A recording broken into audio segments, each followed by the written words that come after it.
Tere, minu nimi on Kamille, me oleme Luuka evangeeliumis 18. peatükis ja siit tuleb juba teine tähendamissõna. Ja tegelikult peaks need tähendamissõnad lugema üksteise järel, üksteisega kokku, sest nad on räägitud Jeesuse poolt ühe hingetõmbega. Me tegime siin vahepeal pausi, kui sa jaksad, vaata üle ka eelmine tähendamissõna, see räägib palvetamisest. Ja siit tuleb siis teine osa.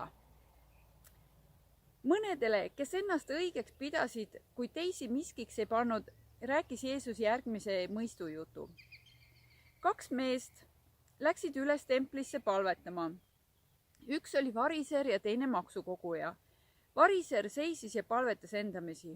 O Jumal, ma tänan sind, et mina pole selline nagu kõik teised, väljapressijad, ülekohtused, abielurikkujad, ega ka mitte selline nagu see maksukoguja. Ma paastun 2 korda nädalas ja annan 10 kõigest, mis ma saan. Aga maksukoguja seisis eemal ega tahtnud silmigi taeva poole tõsta, vaid tagus endale vastu rinda ja ütles, oh Jumal, ole mulle patusele armuline. Ma ütlen teile, see mees läks alla oma koju õigemana kui see variser, sest igaüht, kes ennast ise ülendab, alandatakse, aga kes on alandlik, seda ülendatakse. Inimesed tõid Jeesuse juurde ka lapsukesi, et ta neid puudutaks, kuid seda nähes tõrelesid jüngrid toojatega. Jeesus aga palus väikesed enda juurde tuua ja ütles, las lapsed tulevad minu juurde, ärge takistage neid, sest nendesuguste päralt on Jumala kuningriik. Ma kinnitan teile, kes ei võta Jumala kuningriiki vastu nagu väike laps, ei saa sinna. Ja nagu ma ütlesin, on see siis järg eelmisele tähendamissõnale, kus Jeesus rääkis meile, et me peaksime jääma truuks Jumalale ja truuks Jumalale palves. Seda ta rääkis oma jüngritele. Need olid inimesed, kes käisid tema järel ja tahtsid temalt õppida. Need ei olnud mingid kõrgid, isekad, eneseteadlikud, usklikud inimesed, vaid sihuke lihtne seltskond. Ja ometigi ütleb siin, et mõnedele, kes ennast õigeks pidasid. Tundub, et ka nende jüngrite seas oli neid, kes ennast õigeks pidasid. Ja ma arvan, et see tegelikult ei ole võõras meile kellelegi, minule küll mitte.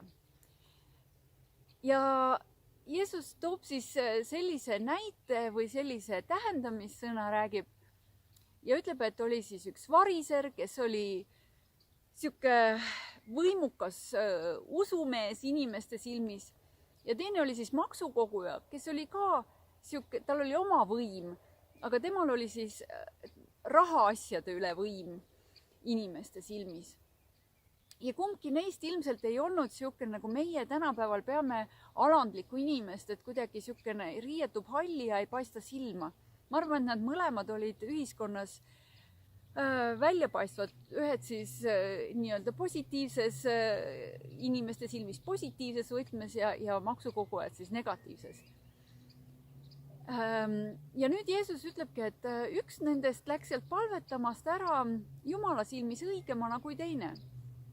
Variser tuli Jumala ette ja hakkas ennast võrdlema teistega, kuidas ennast mingisugusel nivool teistega paremini tunda. Ja alati on neid kohti, kus me kellestki ennast paremini saame tunda, sest alati teevad inimesed meie ümber vigu. Nüüd see maksukoguja vaatas ainult iseenda peale ja vaatas ainult Jumala peale, ütles, et Jumal, sinu ees ma olen ei miski, lihtsalt aita mind. Ja me saame aru, kui Jeesus ütleb siin, et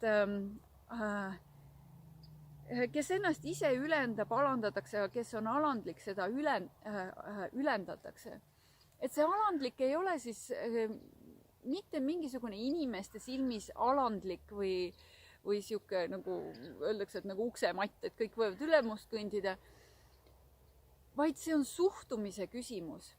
Ja ma arvan, sellepärast räägib Jeesus kohe siin järgi lastest. Ja ta ütleb, et kui me ei ole nagu väikesed lapsed, siis me ei saa Jumala riiki. ja ma mõtlen, et mis on lastes nii erilist, et nendes väikestes, siin öeldakse, et isegi saab seda tõlkida sõnana imikud. Ükski imik ei arva endast mitte midagi. Ja ta saab aru oma vajadusest ja kohast, kuhu ta kuulub.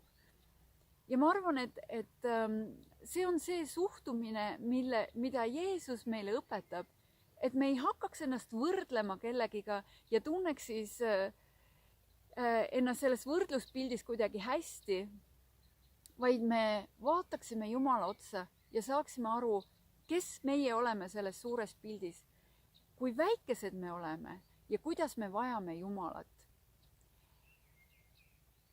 Ja küsimus, mille üle siis mõtiskleda võib, ongi see, et kas ma näen ennast lihtsa lapsena Jumala ees. Aitäh, et sa tulid. Kohtume jälle. Kõike head.